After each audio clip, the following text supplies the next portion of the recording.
elle fait la timide, regardez. Non, arrête. Ah, non. Salut tout le monde, comment ça va la compagnie ? Vous allez bien ? Aujourd'hui, on se retrouve pour une petite vidéo bonus, en plus de celle sur les dépuratifs qui est sortie il y a peu de temps sur ma chaîne. J'ai dit que je vous en parlerai. Si vous l'avez pas vue, j'essaierai de penser à vous la mettre dans la description ou dans les fiches par là-bas. Enfin bref, bonus, ça veut pas dire qu'elle sera moins bien que les autres. Justement, je vais balancer du lourd. Je vais vous apprendre à rester jeune éternellement. En vrai, je vais plutôt vous expliquer comment préserver vos cellules du vieillissement cellulaire. Ah ouais, ça paraît tout de suite moins stylé en fait. Bref, et même si c'est une vidéo bonus, n'hésitez pas à mettre un pouce vers le haut et à partager la vidéo. Et on commence tout de suite.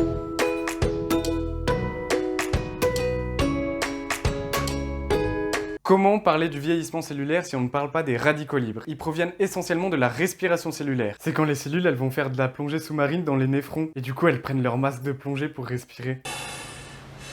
Alors on s'imagine souvent que la respiration cellulaire, c'est seulement le glucose plus l'oxygène qui sont transformés en dioxyde de carbone et en eau. Alors qu'en vrai, c'est pas du tout ça. Faut pas croire tout ce que l'on vous dit sur internet, hein. Ça fait rentrer du sodium, du potassium, du magnésium et tout un tas de mécanismes que moi-même je ne suis pas sûr de comprendre. Et c'est de ces nombreuses réactions chimiques qui font partie de la respiration cellulaire que sont issus les radicaux libres. Les radicaux libres, ce sont des électrons libres au sens propre du terme. En temps normal, le corps arrive très bien à gérer les radicaux libres lui-même. Mais quand le corps est accéléré, comme par exemple en faisant du sport, durant la digestion, quand on utilise son cerveau. D'ailleurs, moi je l'utilise tout le temps. C'est un organe que je vous conseille vraiment, j'ai adoré. 5 étoiles sur Amazon. Ou par exemple quand on fait une cure dépurative, eh bien le corps va demander plus d'énergie égale plus de respiration cellulaire, plus de radicaux libres libérés par les réactions chimiques. Et radicaux libres plus radicaux libres égale ce qu'on appelle le phénomène du stress oxydatif. Mais du coup ça provoque quoi ce chenille de libéraux radicaux ? Laisse la politique en dehors de ça s'il te plaît. Alors on va dire que des électrons au milieu d'un tas de protéines qui composent notre organisme, c'est comme des cirons au milieu d'un tas de bois bien frais. Je suis pas sûr que la comparaison soit vraiment bien choisie. Il se trouve que les électrons peuvent endommager des enzymes, des protéines, des molécules et tout un tas d'autres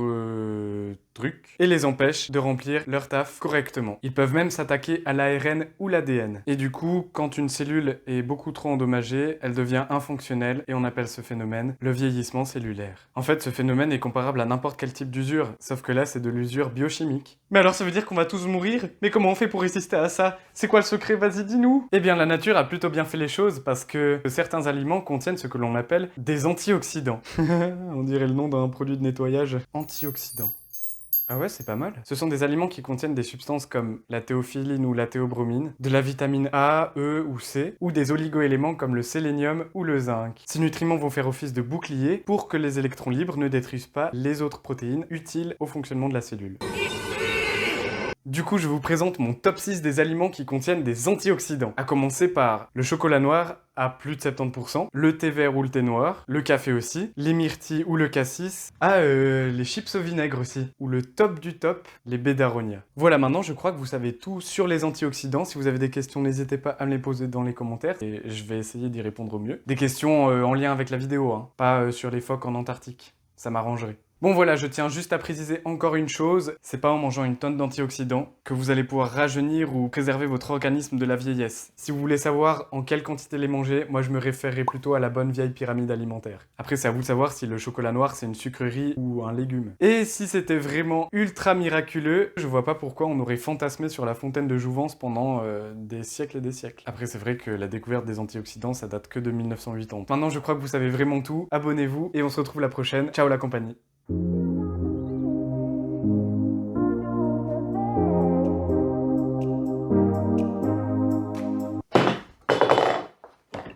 Oh, j'ai failli tout casser. Attention, je vous vois.